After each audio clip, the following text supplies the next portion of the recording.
जनतन times में आपका स्वागत है। मैं हूं सादिक अली। मैं इस समय मुंब्रा के जो भारतीय जनता पार्टी का मध्यवर्ती कार्यालय है मैक कंपनी के सामने बाबा जी पाटिल परिसर के अंदर वहां पर मौजूद हूं। और हमारे साथ में जो भारतीय जनता पार्टी मुंब्रा अध्यक्ष है, मुंब्रा मंडल अध्यक्ष सुजीत कुमार गुप्ता जी हैं। अभी नव नियुक्त जो है इनको जो है चुना गया है और पार्टी ने इनके ऊपर बहुत ही विश्वास जताया है। हम आपको बता दें कि सुजीत कुमार गुप्ता जी जो भारतीय जनता पार्टी में तो है, लेकिन सबसे पहले इन्होंने जो शुरुआत किया था वो विश्व हिंदू परिषद और बजरंग दल से शुरुआत किया था। वहां पर एक सदस्य के रूप में कार्य करते करते पार्टी ने फिर इनको जो है प्रमोशन दिया है और आज वो प्रमोशन इतना बड़ा है कि इनको मुंब्रा मंडल का जो अध्यक्ष है, पार्टी का मेन बॉडी का, वो बनाया है। सुजीत जी, आपने हमको समय दिया, बहुत बहुत शुक्रिया आपका। ये बताइए कि आपके ऊपर पार्टी ने इतना भरोसा जताया है, आप कैसे इस पार्टी के लिए खरे उतरेंगे? अ, सबसे पहले आपके चैनल के माध्यम से मैं मुंब्रा वासियों को मेरा नमस्कार कहना चाहूँगा। और पार्टी ने जो मुझ पर विश्वास जताया है, तो आपको भी पता है भारतीय जनता पार्टी एक ऐसी पार्टी है जो ग्राउंड लेवल पर, माइक्रो लेवल पर काम करती है।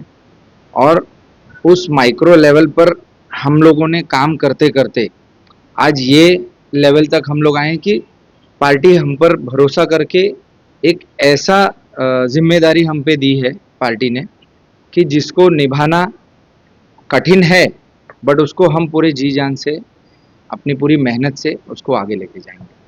नहीं, आप पार्टी को आगे ले जाएंगे। अभी जैसे हमने देखा कि जो कश्मीर में एक मासूमों को ऊपर जो है आतंकवादियों ने जो है हमला किया और उन उन मासूमों की हत्या कर दी, तो आपने भी श्रद्धांजलि सभा जो है आयोजित की थी बाबा साहब अम्बेडकर अम्बेडकर चौक पर। अभी जैसे आपके पार्टी का क्या मूवमेंट चल रहा है मुमरा के अंदर? देखिए, श्रद्धांजलि सभा ये जो शहीद हुए उनके लिए रखी गई थी। साथ ही में एक छोटा सा हमने प्रोटेस्ट भी किया था, जिसमें लोगों का गुस्सा कि जिस तरीके से धर्म पूछकर मारा गया, जिस तरीके से एक पर्टिकुलर कम्युनिटी को टारगेट करके मारा गया, तो इसका गुस्सा पूरे देश में है, आप जानते हैं। और पार्टी का जो आप देखोगे, एक हम बोल सकते हैं कि इससे पहले भी आतंकवादी कुछ हमले हुए अपने भारत में। पुलवामा हो गया, उरी का हमला हो गया, तो हमने प्रॉपर उसका जवाब दिया है और मुंह तोड़ जवाब दिया है। सर्जिकल स्ट्राइक्स होगा, एयर स्ट्राइक होगा, आगे भी इसका जवाब दिया जाएगा पाकिस्तान को। और मुझे लगता है कि न्यूज़ के माध्यम से हम लोगों को इतनी तो जानकारी हो ही गई है पूरे भारत के लोगों को, कि किस तरीके से बिना हथियार के हमने पाकिस्तान को आधा अधमरा कर दिया है। आगे और भी ऐतिहासिक निर्णय भारतीय जनता पार्टी और भारत सरकार लेगी, ये पूर्ण विश्वास है हमको। नहीं, जैसे कि जनता जानना चाहती, जैसे लग रहा था कि कुछ न कुछ भारत जो है हो सकता है मिलिट्री एक्शन ले, लेकिन मिलिट्री एक्शन न लेते हुए आप किस तरीके से जो है भारत घेर रहा है पाकिस्तान? देखिए, सारी रणनीति अगर न्यूज़ पे बता दी जाएगी तो आगे का काम मुझे लगता है नहीं हो पाता है। इससे पहले भी आपने देखा है बहुत ऐसी चीज़ें हुई है कारगिल युद्ध के समय में या उसके बाद में, कि जिससे जो एक होता है ना, एक सिक्योरिटी रीजन की वजह से कुछ चीज़ों को डिस्क्लोज नहीं की जाती है। इससे ज़्यादा खुलकर मैं आपसे कुछ बोल नहीं सकता, आपको भी पता है। जैसे भारत ने जो है उनसे क्या कहते हैं कि व्यापार पूरी तरीके से खत्म कर दिया। व्यापार भी खत्म हुआ है, जिसका इफेक्ट हमको नहीं पाकिस्तान को हुआ है, तो ये भी एक हमला ही है। और इसके आगे क्या होने वाला है मैंने आपको बताया, कि कुछ चीज़ें सिक्योरिटी रीजन्स की वजह से नहीं बताई जाती है। आगे जो भी होगा जनता के सामने होगा। अभी आप जैसे कि इतनी बड़ी जिम्मेदारी मुमरा मंडल अध्यक्ष बनाए गए हैं, ये बताइए कि आप जैसे जानते हैं कि मुमरा एक जो है मुस्लिम बहुल एरिया है, तो यहाँ पर आप अपनी पार्टी की योजनाओं को या अपनी पार्टी के बारे में लोगों को क्या समझाएंगे और कैसे उनको पार्टी के साथ जोड़ना चाहेंगे? अभी जैसे हाल में देखिए कि ईद का कुछ पैकेज जो है बिहार में हर जगह पर प्रधानमंत्री की तरफ से दिया गया है, करीब 30-32 लाख लोगों का। तो जैसे बीजेपी चाहती है कि मुस्लिमों को जो है पार्टी से जोड़ा जाए, तो आप कैसे कोशिश करेंगे जोड़ने की? देखिए, मुमरा मंडल में ऑलरेडी बहुत सारे हमारे मुस्लिम पदाधिकारी हैं।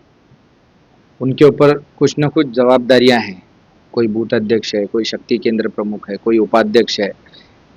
इसी माध्यम से हमारे मुस्लिम भाई भी यहाँ पर जुड़े हुए, भाई बहन भी जुड़े हुए हैं, और हम लोग पिछले 10 साल से हम लोग काम कर रहे हैं। रही बात की योजनाओं की, तो आपने देखा होगा 2014 के बाद से जितनी भी योजनाएं आई हैं, उसमें अगर आप एक सर्वे के मुताबिक अगर आप देखते हो तो उसका सबसे ज़्यादा फायदा जो है अल्पसंख्यक लोगों ने ही लिया है।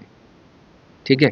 उसके बाद जितनी भी योजनाएं हैं वो प्रॉपरली लोगों तक पहुंचे, इसके लिए भारत सरकार, महाराष्ट्र सरकार जो भी कार्यरत है, उनको ग्राउंड लेवल तक किस तरीके से जो योजना है उसको लाभार्थी तक किस तरीके से पहुंचाना है, ये मोदी सरकार से अच्छा कोई नहीं कर सकता।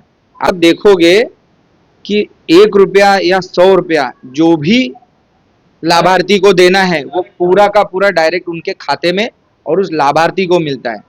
चाहे विधवा पेंशन योजना हो, चाहे लाडली बहन का योजना हो, चाहे राशन हो। आपको भी पता है कोरोना काल से लेकर अभी तक सभी को मुफ्त राशन दिया जा रहा है। ठीक है, सभी को मुफ्त राशन दिया जा रहा है। जो जिनका राशन कार्ड है उनको सबको मिल रहा है, प्रॉपरली मिल रहा है वो भी। गुप्ता जी, अभी आप बहुत ही एकदम युवा नेता हैं और काफ़ी जोश भी आपके अंदर दिखता है और आप जब बात करते हैं तो बिना लाग लपेट करते हैं। मुमरा में एक बहुत ही विकराल समस्या पानी की चल रही है और आप देख रहे हैं कि सारी पार्टियां जो है उस पर धरना प्रदर्शन भी कर रही हैं, चाहे वो अपोजिशन हो चाहे पक्ष। बीजेपी वहां पे इस मामले में बीजेपी कहाँ खड़ी है?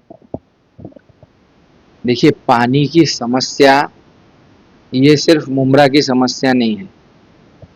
आप पूरे महाराष्ट्र में देखोगे, विदर्भ हो गया, कई भाग कोकण के आते हैं, कई भाग ऐसे गांव में आते हैं। वो तो ठीक है, पानी यहाँ है, लेकिन जो सूचनाएं सामने आ रही वो कहीं पे प्रेशर बन रहा है, कहीं नहीं बन रहा है, कहीं पे नियोजन का जो है मामला है। हम इस पे बात करते हैं कि आपके इलाके में पानी की बड़ी जबरदस्त समस्या है, उस पे आप लोग क्या काम करते हैं? देखिए, पानी का जो भी समस्या है, इससे पहले भी हमने इस चीज़ को अपने पार्टी लेवल तक इस बात को पहुंचाई है। अभी हाल ही में जो हमारे जिला अध्यक्ष हैं संजय जी बागुले साहब, उनसे भी इस बात की हमने चर्चा की है। तो हम जो अधिकारी हैं, टीएमसी के अधिकारी हैं, उनसे इसी 2-3 दिन में हम मिलने वाले हैं उनसे, और किस तरीके से पानी प्रॉपर पहुंचाया जाए। अगर किसी एरिया में 2 टैंकर की ज़रूरत है, मैं एक आपसे उदाहरण दे रहा हूँ आपको, किसी एरिया में अगर 2 या 3 टैंकर की ज़रूरत है तो कम से कम 3 टैंकर की ज़रूरत है, तो वहाँ पे 2 टैंकर तो पहुँचाया जाए, जिसकी वजह से वहाँ के आम लोगों की ये समस्या थोड़ी ख़त्म हो।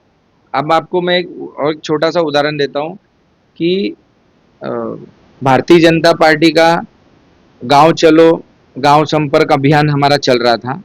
ठीक है, उस संपर्क के अंतर्गत में हम लोगों को जो भी छोटे हॉस्पिटल्स है टीएमसी के या बड़े हॉस्पिटल्स है, वहाँ हम लोगों को सब जगह मिलना था। तो हम टीएमसी के हॉस्पिटल में, अपने एमएम वैली हॉस्पिटल में जब हम लोग गए तो वहाँ पर हमको एक समस्या आई कि बोरिंग है बट प्रॉपर उतना पानी आता नहीं है, क्योंकि बोरिंग जितना खोदना चाहिए उतना खोदा नहीं है शायद। इस पर हम लोगों ने खुद सर्वे किया था वहाँ पर जाके। वहाँ के जो भी लोगों से हमने बात की, उन लोगों ने हमको बताया ये चीज़।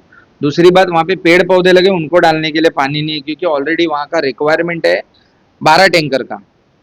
वहाँ पे अभी अगर हॉस्पिटल का रिक्वायरमेंट है 12 टैंकर का, अगर वहाँ पर प्रॉपरली पानी नहीं पहुँचेगा, अभी उनको 5 से 7 टैंकर ही मिलता है। उसके ऊपर भी हमारे कुछ पदाधिकारी जाकर थाने म्यूनसिपल ऑफिस में जाकर बात करके आए हैं।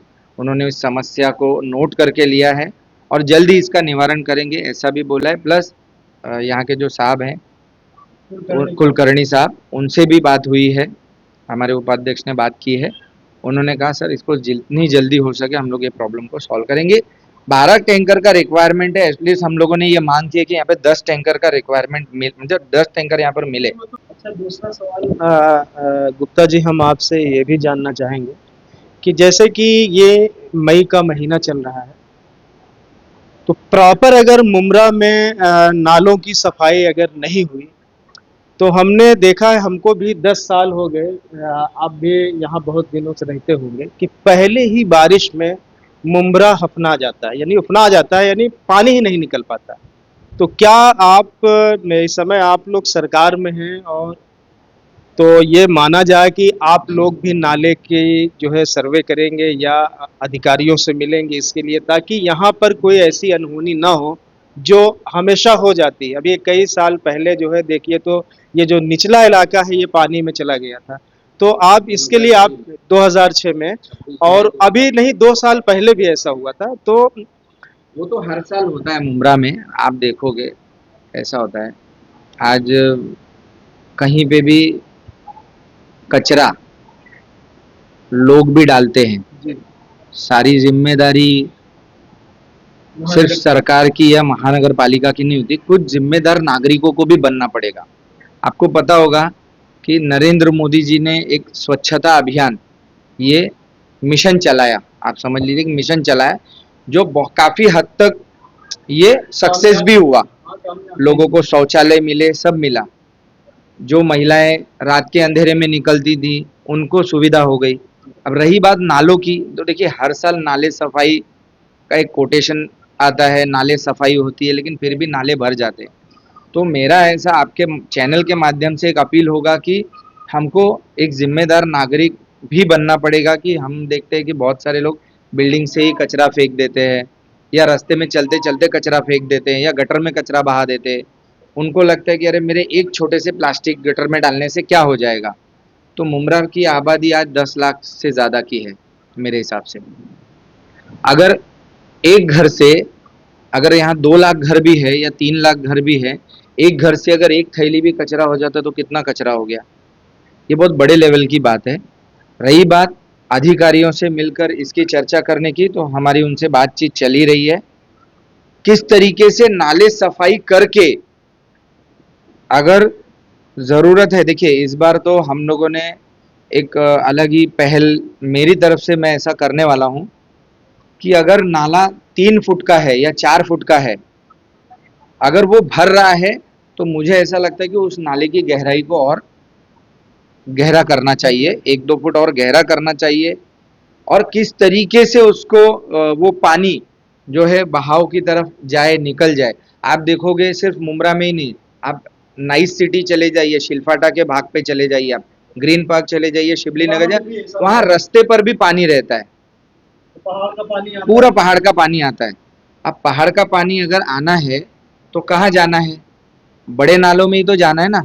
बट वहाँ पे बहुत सारे बड़े नाले बुझाकर बिल्डिंगें बना दी गई।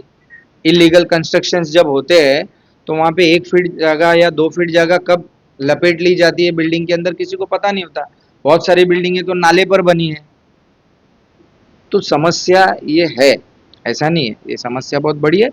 और इसमें किस तरीके से काम करना चाहिए, कि किस तरीके से, और जो मई महीने में सफाई होती है, तो मुझे ऐसा लगता है ये जो मई महीने की सफाई होती है ना, वो सिर्फ दिखावे के लिए ना होकर प्रॉपरली सफाई होकर, आप देखोगे कचरा भी पड़ा रहता है। हम इस बार और एक चीज पे पॉइंट रखने वाले हैं कि गटर में से कचरा निकालने के बाद में वो कचरा वहीं गलियों में, रोड पे वहीं पर छोड़ा जाता है।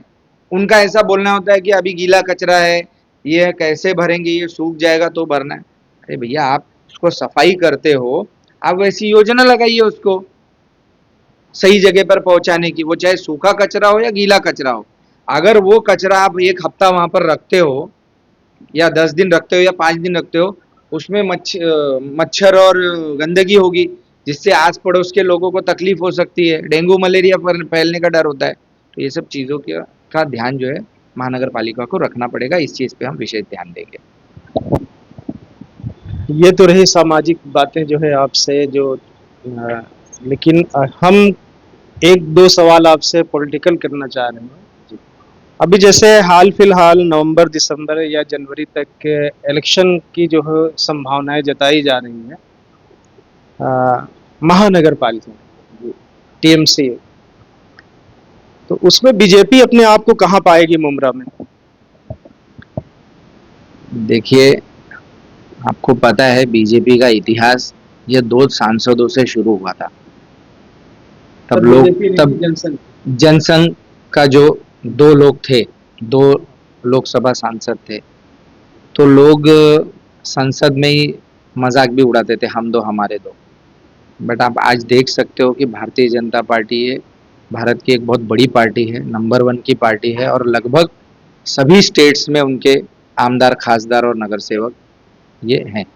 आप पिछले 2-3 सालों में आपने जहाँ पर भी जिला परिषद हो, नगर निगम हो, दिल्ली के इलेक्शंस आप देख सकते हो, हर जगह भारतीय जनता पार्टी ये टॉप की ही पार्टी रही है। और हमारी पूरी कोशिश है, और हम उस कोशिश को किस लेवल पर साबित कर पाएंगे ये तो वक्त बताएगा, लेकिन हमारी तैयारी ये आने वाले महानगर पालिका के चुनाव के हिसाब से ही हम कर रहे हैं। कितनी सीटों पर आप जो है प्रत्याशी यहाँ उतार सकते हैं? जितनी भी सीटें होंगी हम 100% सीट्स पे अपने अपने प्रत्याशी उतारने वाले हैं। प्रत्याशी तो आपकी पार्टी अक्सर उतारती है जब भी मनपा के चुनाव होते हैं, लेकिन आप कुछ सर्वे तो किए होंगे कि हमारी कुछ चिन्हित जगह जहाँ पे पार्टी जो है मजबूती से फाइट कर सकती है।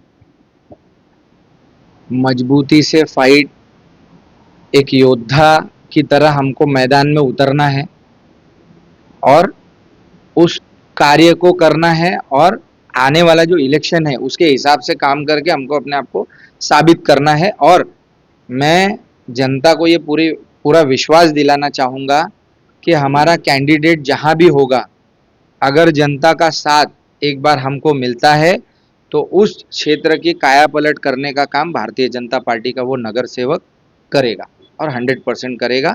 और सर्वे की रही बात, हमारी सर्वे तो है ही, कुछ चीज़ें हैं मैं आपसे वो भी डिस्क्लोज नहीं कर सकता, समय आने पर वो भी मैं आपके चैनल के माध्यम से लोगों को बताऊंगा। बट इतना है कि हम अपने 100% प्रत्याशी उतारेंगे महानगर पालिका के इलेक्शन में। तो क्या माना जाए कि गुप्ता जी भी चुनाव लड़ेंगे? ये तो पार्टी डिसाइड करेगी। जो पार्टी ने अगर आपको कहा कि आप ही चुनाव लड़िए तो क्या आप इसके लिए तैयार हैं? जी जरूर, मैं तो पार्टी के लिए 9-10 सालों से काम कर रहा हूँ। पार्टी ने आज तक जो भी जिम्मेदारी मुझ पर दी है वो मैंने अच्छे से निभाया है और अपने आप को साबित किया है, और हमने सबके साथ में मिलकर हमने काम किया है। मोदी जी की जो एक नीति है, सबका साथ, सबका विकास, सबका विश्वास, इस नीति पे हम काम करते आए हैं और आगे भी करेंगे और करते भी रहेंगे। जैसा कि आपने देखा कि अभी मुमरा जो मंडल अध्यक्ष है बीजेपी के, उन्होंने बड़ी बेबाकी से हमारे सवालों का जवाब दिया कि पार्टी जो आदेश करेगी, आपका कहने का मतलब ये है कि अगर पार्टी आदेश करेगी चुनाव लड़ने के लिए तो हम चुनाव भी लड़ेंगे, और वैसे भी जो भी आदेश करेंगे हम उस पर अमल करेंगे। तो आप देखते रहिए जनता टाइम्स और हमारे चैनल को सब्सक्राइब करें।